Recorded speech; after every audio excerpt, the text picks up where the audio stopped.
এরপরেও ওই রাম আর বামদেরকে খুশি করার জন্য কিছু মানুষ ইসলামের ভেতরে ঢুইকা তারা ঘোষণা করে তাদের সঙ্গে একটা, আমাদের সামনে এসে বক্তব্য দেওয়ার একটা।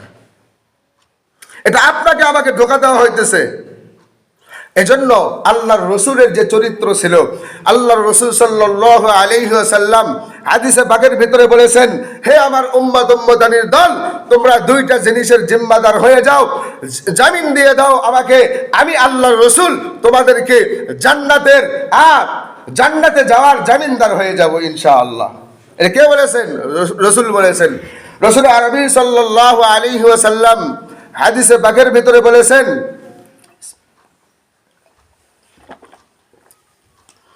وقال النبي صلى الله عليه وسلم من يضمن لي ما بين لحييه وما بين رجليه أضمن له الجنة।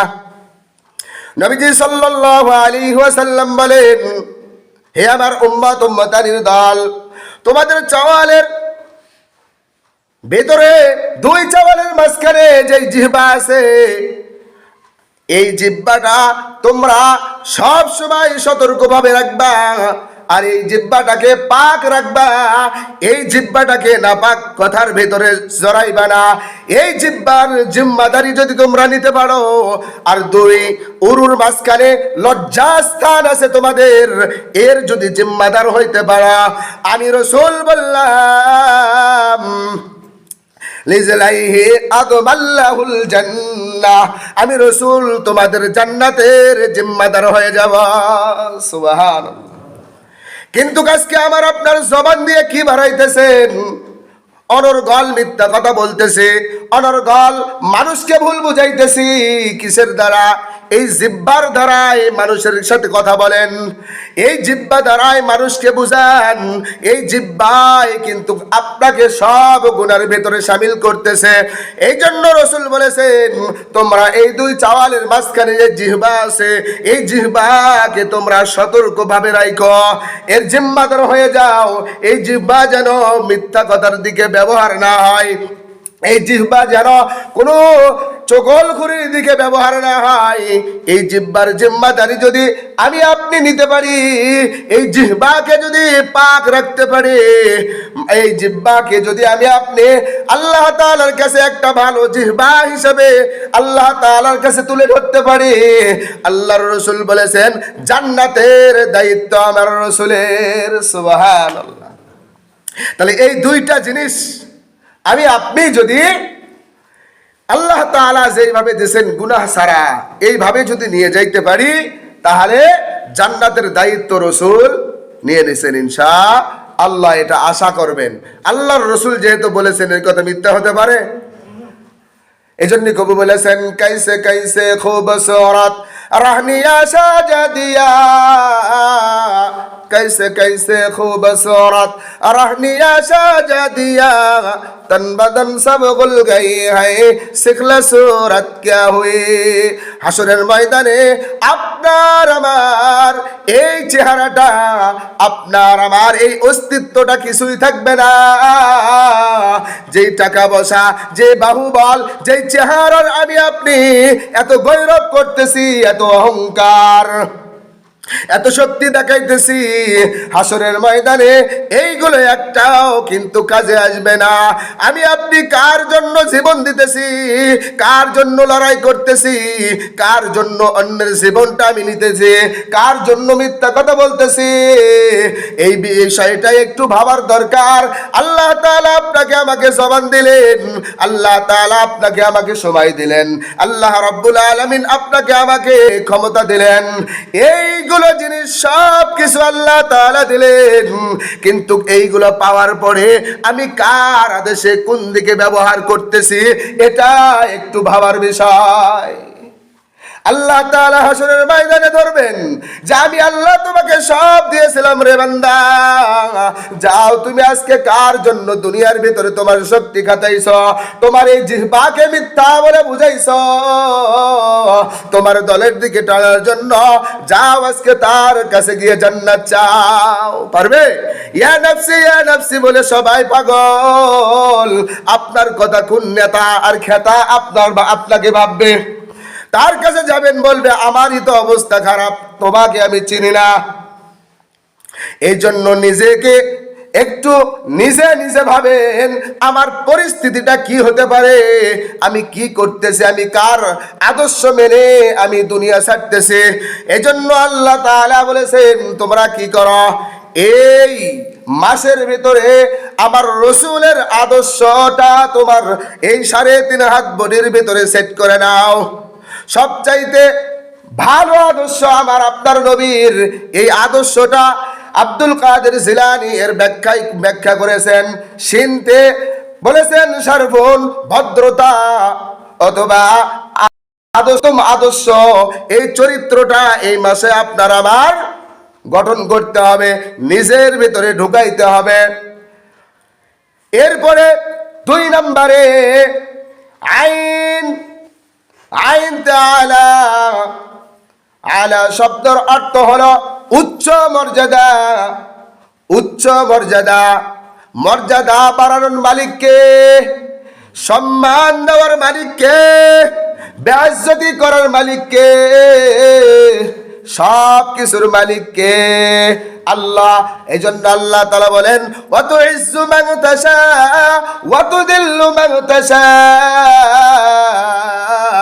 বিয়াদিহিল খায়র ইন্নাকা আলা কুল্লি শাইইন কাদির। আল্লাহ রাব্বুল আলামিন বলেন ইজ্জত দেওয়ার মালিক আমি আল্লাহ, বেইজ্জতি করার মালিক কিন্তু আমি আল্লাহ। এই সমস্ত ক্ষমতার মালিককে আল্লাহ। এই জন্য দুনিয়ার বুকে ইজ্জত পাওয়ার জন্য এই জবানকে মিথ্যা কথার দিকে খাটানো যাবে না। যেই আল্লাহ আমাকে জবান দিয়েছেন ওই আল্লাহ আমাকে কিন্তু সতর্ক করে দিয়েছেন, বান্দা তোমার অঙ্গ প্রত্যঙ্গ তুমি তোমার ইচ্ছা মতো চালায়ও না। আমি আল্লাহ তাআলার আস্থায় সমস্ত কিছু, আমি আল্লাহ তাআলা তোমাদেরকে যে কাঠামো দিয়েছি, যেই গ্রন্থ দিয়েছে, এই গাইড বুক হিসেব করে তোমরা চলবা। এই গাইড বুকের যেইগুলো আদেশ নিষেধ আছে এইভাবে তোমার অঙ্গ প্রত্যঙ্গকে ব্যবহার করবা। তাহলে ইজ্জত দেওয়ার মালিককে ওয়া তুইজ্জু মান তাশা ওয়া তুযিল্লু মান তাশা বিয়াদিহিল খায়র, সব কিছু জানে আর মালিক আল্লাহ। আমি আপনি যত এই ক্ষমতা পাওয়ার চেষ্টা করি আর অন্যদেরকে বলি ওদের ভোট নাই, ওদের সমর্থ নাই, কিন্তু যুদ্ধর ময়দানে কোথায় 350 আর কোথায় হাজার হাজার কাফেররা, কে বিজয় দিয়েছেন? আল্লাহ তাআলা কিন্তু বিজয় দিয়েছেন। এই জন্য আল্লাহ তাআলা পূর্বেতে কি করেছেন এই ইতিহাসগুলো একটু পড়বেন, এই ইতিহাসগুলো একটু চর্চা করবেন, তাহলে বুঝবেন অতীতের ইতিহাস আমাদের জন্য শিক্ষা। এটা সব সময় মাথায় রাখতে হবে। আল্লাহ তাআলা পূর্বতে যা ঘটাইছেন, ফেরাউনের এত অহংকার, এত ধন সম্পদ, কিন্তু তারপরেও ফেরাউন কিন্তু টিকতে পারে নাই। নমরুদের এত কিছু ধন সম্পদ, ওই নমরুদ আজও মাটির নিচে যাইতেছে, নিচের দিকে কিয়ামত পর্যন্ত যাবে। এইরকম ভাবে হাসিনা সরকার মনে করেছিল আমিও থাকবো মরণ পর্যন্ত। না না, সম্মান দেওয়ার মালিক আল্লাহ, বেইজ্জতি করার মালিক আমার আল্লাহ। এই কথা সব সময় অন্তরের ভেতরে রাখতে হবে। নামাজ পড়েন আল্লাহর জন্য, বুঝতে হবে আমার যা কিছু করব সব কিছু কার জন্য করতে হবে? সব কিছু আমার আপনার আল্লাহর জন্য করতে হবে। নামাজে দাঁড়াইয়া আমি কি বলি? ইন্নী ওয়াজ্জাহতু ওয়াজহিয়া লিল্লাযী ফাতারাস সামাওয়াতি ওয়াল আরদা হানিফা ওয়া মা আনা মিনাল মুশরিকিন। নামাজে দাঁড়ায় বলতেছি, যা কিছু মালিক আপনার জন্য, আমি মুশরিকদের সাথে নাই। যারা শিরিক করে, কথার মাধ্যমে শিরিক, শুধু মূর্তি পূজা করলে শিরিক হয় তা নয়, কথার মাধ্যমে শিরিক হয়ে যাইতেছে। এই যারা শিরিক করে, ইসলামের উপরে আঘাত করে, তাদের পক্ষেও যদি আমরা সাক্ষ্য দেই, সমর্থন দেই, তবুও কিন্তু শিরিক করা হইতেছে। সাবধান। নামাজে দাঁড়াইছেন, আমি আর শিরিক করব না, যারা মুশরিক তাদের সঙ্গে থাকবো না। আল্লাহ আপনি আমার রব। এই জন্য ভেতরে যা বলছেন, বাইরে গিয়ে কিন্তু একই মাসআলা, একই সিস্টেমে আপনাকে আমাকে চলতে হবে। এই মুসলমানের জন্য মসজিদ, এই শিক্ষা কেন্দ্র, এখানে যা বলা হয় বাইরে গিয়ে তা আমল করতে হয়। এটা বুঝতে হবে। যা কিছু বললাম, যা কিছু শুনলেন, এগুলো কোথায় থেকে? কোরআন ও হাদিস থেকে। নিজে তৈয়ার করতে হবে। নিজে ইজ্জত বাড়ান যায় না। এই ইজ্জত বাড়ানোর মালিক কে? আল্লাহ। ওয়া তুইজ্জু মান তাশা ওয়া তুযিল্লু মান তাশা বিয়াদিহিল খায়র ইন্নাকা আলা কুল্লি শাইইন কাদির। সমস্ত ক্ষমতার মালিক আল্লাহ। আল্লাহ যাকে উঠাইবেন, যার হাতে ক্ষমতা দেবেন, সেই ক্ষমতাবান হবে। আপনার আবার কোনো ক্ষমতা নাই। আল্লাহ পারেন ফেরেশতা পাঠিয়ে ওই সিলের ভিতরে সিল মারতে, শক্তি নাই আল্লাহর। শুধু আপনি মারছেন দেখে আপনার দলে উঠবে এটা নাই। আল্লাহ সব কিছু পারেন, এটা বিশ্বাস রাখেন। নিজেরা যে দল করতেছেন করেন, অন্যকে গালি দিয়েন না। গালি দেওয়া এই ফাসেকের কাজ। আর ফাসেকি যখন করবেন, বড় কবিরা গুনাহ করে ফেলে দিতেছেন। এই কবিরা গুনাহ তওবা ব্যতীত মাফ হবে না। আর আপনি তো তওবাই করবেন না। গালি দিছেন, সওয়াবের কাজ করছেন। পীর সাহেবকে গালি দিছেন, সওয়াবের কাজ করেন নাই? হ্যাঁ, একজন ভালো মানুষের গালি দিছেন, সওয়াবের কাজ করছেন। আপনি মনে করতেছেন সওয়াবের কাজ, আপনি তো গুনাহের কাজ মনে করলে গালি দিতেন না। এজন্য এই জবানকে হেফাজত করেন। ভাই একজন ভুল করতেই পারে, তাই গালি দিতে হবে কেন? সে তো একটা দোষ করে ফেলেছে, আপনি গালি দিয়ে কেন দোষী হলেন আবার? সাবধান। এই যখন তারপর একজন আগা দিনে মারছে, পরের দিনে 4 জন আবার মেডিকেল গেছে, তাহলে অপরাধী এখন বেশি কে? যাই আগের দিনে মারছে তাই না, যা পরের দিনে মারলো তাই। আগের দিনে 1 জন গেছে, পরের দিনে 4 জন গেছে। এই জন্য কে কি দোষ করেছে এটা বাদ দেন, গালি বাদ দেন। দোষ বলতে পারেন যে আর এটা দোষ, আপনি গালিবেন কেন? গালি দিয়েন না। গালি দেওয়া ফাসেকের কাজ। আর ফাসেক জান্নাতে যাওয়া কঠিন। কবিরা গুনাহ করে জান্নাতে যাবেন, সাবধান। এজন্য আপনি ভোটের সময়, ভাই একজন দল করতেই পারে। যদি দলই না থাকে, ভোট হলো, তাহলে একজন কোন যে আপনি সরকার, তাই হলো না? এজন্য দল মত থাকতেই পারে, কিন্তু গালিগালাজ, একজনকে মেরে ফেলে দেওয়া, একজনের উপরে হামলা করা, খবরদার, এটা করা যাবে না। এটা তো ইহুদি মুশরিকদের কাজ, আমরা করব না ইনশাআল্লাহ।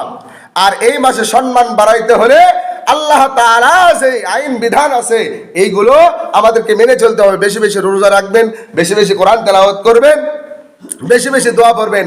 আল্লাহুম্মা বারিক লানা ফি রজব ওয়া শাবান ওয়া বাল্লিগনা রমাদান। পেছনে কি মাস চলে গেছেন? রজব মাস চলে গেছে, সামনে আবার আছে না? তার মানে এখনো আবার 11 মাস পর রজব মাস আসবে, সেইটা এখন শাবান মাসে চাই নিতেছেন আল্লাহ তাআলার কাছে। বাকি একটা বছর আল্লাহ তাআলার কাছে যাচ্ছেন, আল্লাহুম্মা বারিক লানা ফি রজব ওয়া শাবান ওয়া বাল্লিগনা রমাদান। আল্লাহ আবারও রজব পর্যন্ত পৌঁছাইয়া দেন। সুবহানাল্লাহ। এজন্য আল্লাহ তাআলার কাছে বেশি বেশি আমরা আমল করি। দলাদলি, এই মারামারি ফাটাফাটির থেকে আমরা কি হেফাজতে থাকি। গ্রামকে শান্তিতে রাখেন, যাই যা পারেন করেন, কিন্তু হট্টগোল সৃষ্টি করেন না। এটা কিন্তু ভালো মানুষের কাজ নয়। ভালো মানুষ হইলে যাই যা করেন চুপচাপ করে যান। কথা হইতেই পারে, কিন্তু সাবধান। তো যাই হোক, আল্লাহ রাব্বুল আলামিন আমাদের সবাইকে আল্লাহ তাআলা প্রদত্ত ইজ্জত আর সম্মান কামাই করার তৌফিক দান করুন। সবাই বলি আল্লাহুম্মা